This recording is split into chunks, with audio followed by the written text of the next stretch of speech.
Okay, this is the presentation of the regular protractor. We're going to start by quickly reviewing the Montessori protractor, by reviewing the vertex and the side. Better hold these down or they're going to fly away. All right, so we remember that we have the vertex, which is the center of the circle, and we have the side, which is the length of this little line here, and that to measure, when you remember when we measured our fraction in sets, we lined up the two vertices, we lined up two sides, and then we took the reading on the opposite side. So I want to introduce to you the regular protractor as opposed to the Montessori protractor. Well, can anybody tell me what they notice?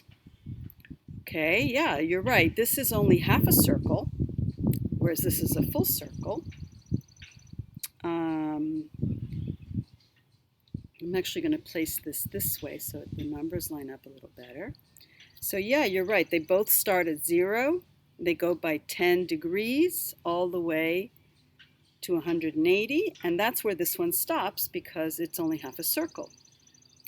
Well, as it turns out, this regular protractor also has a vertex and a side.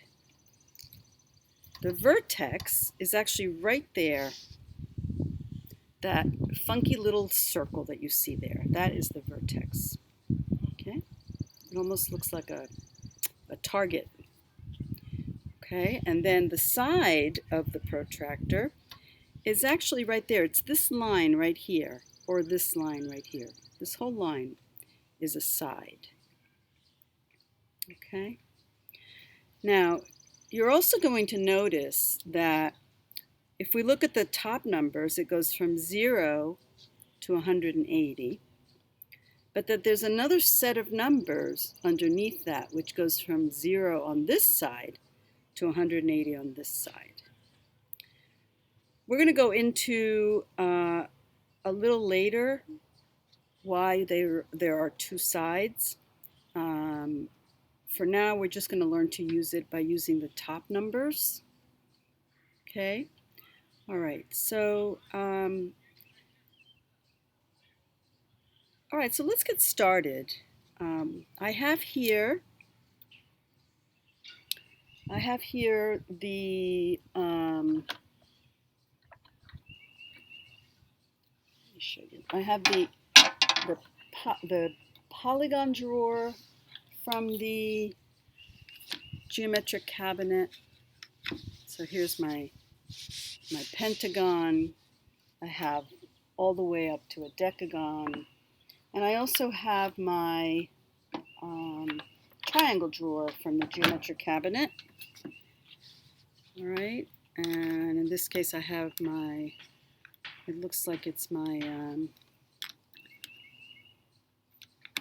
don't know if it's scalene or isosceles. Okay, I think it's a scalene. It's hard to tell. A scalene triangle. And we're going to try and measure some of the angles on these shapes. And you can actually, using the regular protractor, you can actually measure angles of all sorts of kinds, all sorts of types of angles. Okay, so we're going to put aside the Montessori protractor, and we're going to try and use the regular protractor. If you remember, when we used the Montessori protractor, we had to line up the vertex of the angle with the vertex of the protractor, and then we had to line up one side of the angle with the side of the protractor, and then we went along the other side to take our reading. So let's just start with this. So this is a regular polygon because all sides are equal, which means that all of the angles are also equal. It's an equiangular, equilateral polygon, or a regular polygon. So it doesn't matter which one we measure. Okay, they're all going to be the same. All right, so how am I going to measure? Say I want to measure this angle right here. Okay, well we said, right, we need to line up the vertex with the vertex. So there we go. There's the vertex of the angle lined up with the vertex of the protractor. And then we need to rotate it so that the side of the angle is lined up with the side of the protractor. And then I go to the other side of the angle and read my degrees, and in this case, it's 110 degrees. So we can say that the size of this angle is equal to 110 degrees. That's pretty cool. Let's do another one. Let's measure one of these small angles.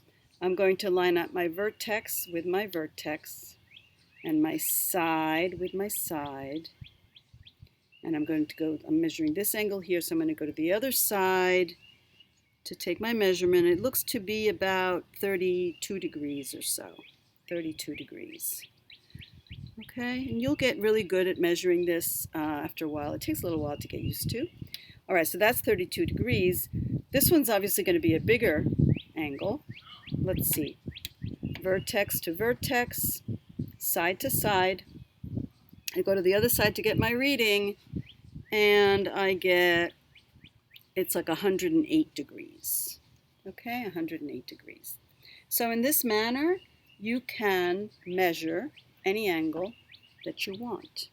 Okay, as a follow-up, I would like you to draw the regular protractor and to label its vertex and its side.